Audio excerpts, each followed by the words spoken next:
Anda kan pendeta. Ada nggak dalil dosa waris? Tak ada. Yang dikutuk itu ular. Dikutuknya gini, ular, karena kau melakukan dosa, maka kamu mulai hari ini berjalan dengan perutmu. Kalau betul Yesus datang menebus dosa ular, maka sejak hari itu kemudian ular sekarang ini tidak lagi jalan dengan perut, tapi ular berjalan dengan kaki. Bapak pernah melihat ular kobra, ular apa itu? Ular kobra. Hah? Jalan dengan kakinya. Itu bom Pak, itu bukan ular. Lihat. Yesus kalau datang menebus dosa, maka dosa yang ditebus Yesus ya dosa ular. Ular bebas sekarang. Karena kenapa? Yesus sudah mengambil alih kutuknya. Ini ajaran apa ini, Pak? Yang kayak gini-gini, Pak. Ajaran dari mana Anda dapatkan itu, Pak?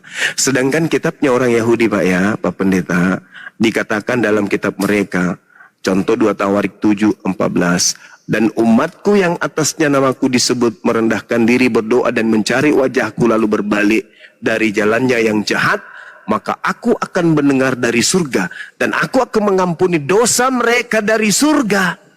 Ngapain dia turun ke bumi, Pak? Bunuh diri untuk dosa-dosa setan. Ngapain?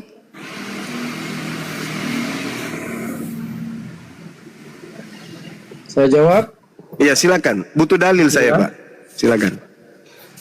Yang pertama, kalau Bang Suma bilang bahwa kematian Yesus itu untuk iblis, maka saya akan bacakan Matius 16 ayat 23.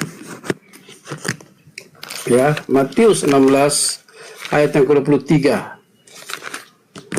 Matius 16 ayat yang ke-23. Di sana disebutkan begini.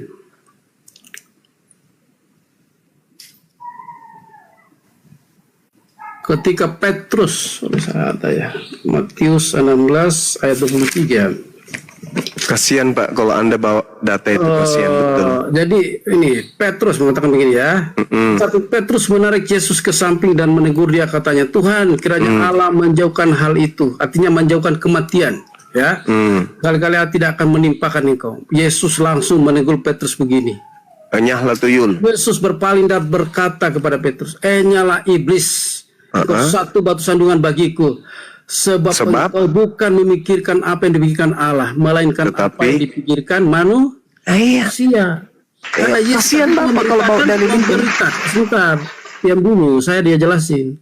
Yesus saat itu sedang memberitakan tentang kematiannya, bahwa aku akan mati. Tapi pada hari yang ketiga, di ayat yang pertama, sejak waktu itu Yesus mulai menyatakan kepada murid-muridnya bahwa ia harus pergi ke Yerusalem, menanggung banyak penderitaan dari pihak tua-tua, imam-imam kepala dan ahli Taurat, lalu dibunuh dan dibangkitkan pada hari ketiga.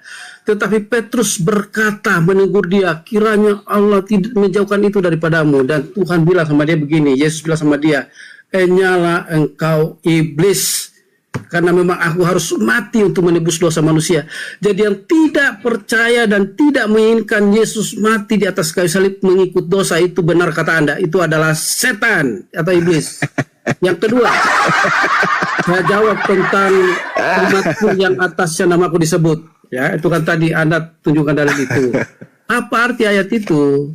Arti ayat itu adalah deklarasi ketika Bait Salomo itu selesai dibangun.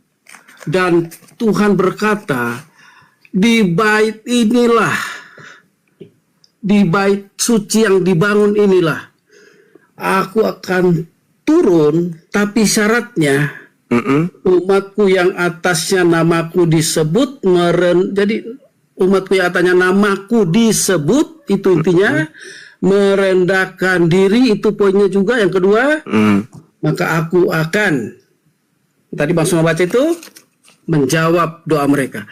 Tapi apakah itu digenapi? Itu tidak digenapi sama sekali. Buktinya apa? Bait Salomo itu dihancurkan, tidak ada lagi karena orang Yahudi tidak taat.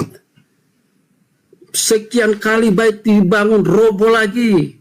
Bahkan terakhir Yesus datang ke dunia ini, dia menubuatkan Dan sampai hari ini orang Yahudi tidak punya tempat ibadah. Karena apa? Mereka tidak percaya, mereka tidak merendahkan diri. Kalau seandainya Bang Suma bilang ayat itu digenapi, Tuhan turun dengan dalil ayat itu, susah kita, Pak. Kita jadi jongosnya orang Israel. Tapi itu sudah dibuang keluar dari Israel. Itu sebabnya dikatakan bahwa batu penjuru Kristus itu adalah menjadi batu penjuru yang menjadi batu sandungan bagi orang Israel.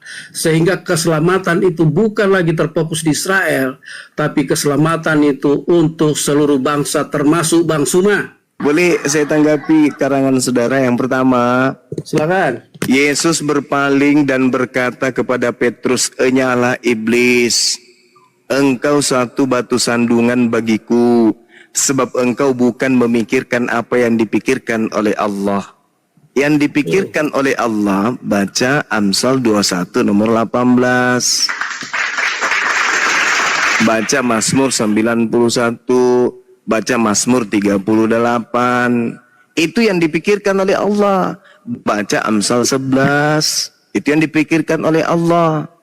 Ketika kemudian ada orang benar yang ingin dihakimi, ingin dieksekusi mati oleh orang fasik, maka Allah datang menyelamatkan kemudian orang benar ini dan menggantikannya dengan orang fasik. Itu yang dipikirkan oleh Allah.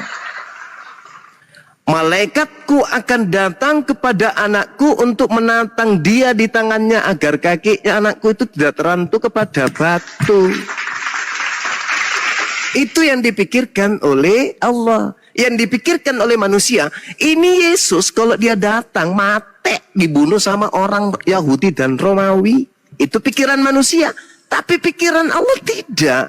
Orang fasik akan digunakan untuk menggantikan sebagai tebusan orang yang benar, dan pengkhianat sebagai ganti orang yang jujur.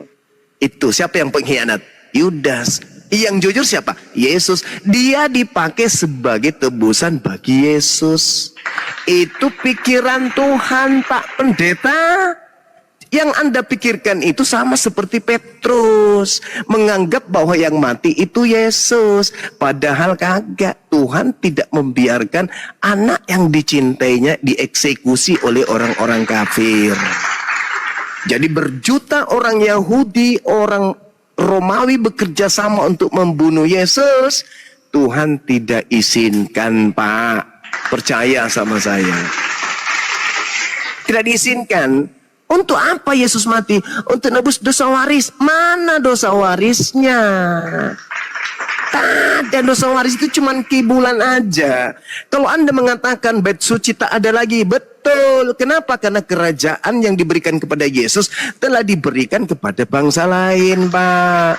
Lukas 1 nomor 33, dan Yesus akan menjadi raja atas kaum keturunan Yakub sampai selama-lamanya, dan kerajaannya tidak akan berkesudahan. Dia hanya raja selama-lamanya untuk Bani Yakub. Jadi percuma pendeta berkoar-koar di depan jemaat. Kalau untuk menyelamatkan itu bullshit. Tapi kalau untuk dompet bolehlah. Dia hanya raja selama-lamanya untuk Bani Yakub. Akan tetapi Pak Pendeta, di dalam Matius 21 nomor 43, karena aku Yesus berkata kepadamu bahwa kerajaan Allah akan diambil daripadamu dan akan diberikan kepada bangsa lain yang akan menghasilkan buah kerajaan itu. Kerajaan itu tidak mengajarkan dosa waris, Cak Ayu. Kerajaan itu mengajarkan damai sejahtera, shalom, Islam, bukan aliteng.